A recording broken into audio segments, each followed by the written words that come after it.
outside just recording stuff off of the radio, were you doing any kind of work as far as recording and stuff like that? And You the know, I've through the years, um, well, when I was a kid, I sang in the choir and conducted the choir a few times because they saw me one time doing one of these numbers while the stuff was going on, and they said, "You were right there with this, where you needed to be with your arms for the highs and the lows and all that. And you should be a conductor." And after a little brief lesson of learning a couple of things that I didn't know, I actually conducted the choir a few times. When he couldn't be there, they let me do the conducting. It was always good in an old Methodist church, and I sang with them, and I've sang with bands and done a lot of stuff. I've done everything from pump gas, bag groceries, work in a factory. I've shoveled cow shit to make money, anything to put money in my pocket. so Well, you get out of high school. Did you go to college? I quit high school and joined the army at 17. Okay, So I never 17. completely graduated from high school, but I did take a GED, so I had the high school equivalency in 1980, 2 years after I would have graduated. But I'm still invited to the class reunions. I love it. So much fun. So you go Um, into the military. Do you mind if I ask what branch you were in? I went in the army.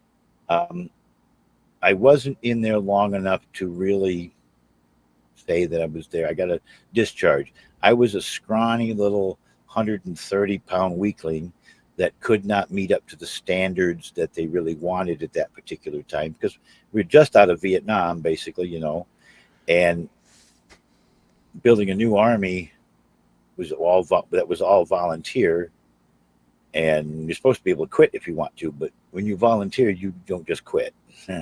All There's right. procedures. And they gave me an honorable discharge. I can prove that. I had my DD 214 general discharge under honorable conditions.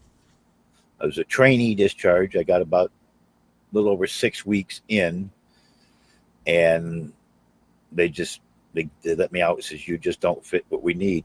I'd hurt my back, and I was slowing down because of that. And I'm still dealing with that same injury at 63. I was dealing with at 17, the Did you same see spot. did you see the discharge coming? Were you prepared for I it? was prepared for it. Yeah, So you had planned to go into the army, and I guess you were going to do that. I'd be retired and have a Suddenly, nice pension right now. yeah, suddenly you find yourself being discharged, and you have this injury. Um, what happens next? Where do you go from there? Onward and upward. I got jobs in factories and uh, anywhere I could find work, that stuff that I could try to do. I've done construction. I've done factories. I've sold used cars. Uh, you know, worked in grocery stores, bagging groceries. My first job, aside from the detasseling, was one of them was pumping gas, and another time was before that. First job was actually bagging groceries at an IGA store, and then I pumped gas back when it was full service gas station. I've washed cars at a car wash. I've worked, like I said, worked in factories in the automotive industry off and on for years. One factory I worked at, I knew how to run every single machine in the shop. I could come in at any time and do any overtime I wanted, and I could go anywhere I wanted to go in that shop. I knew every machine in there. I even worked overtime as a setup, tools, fixing the machines. Okay, and then as far as did you have any relationships? Married twice. Okay, I had girlfriends, but a lot more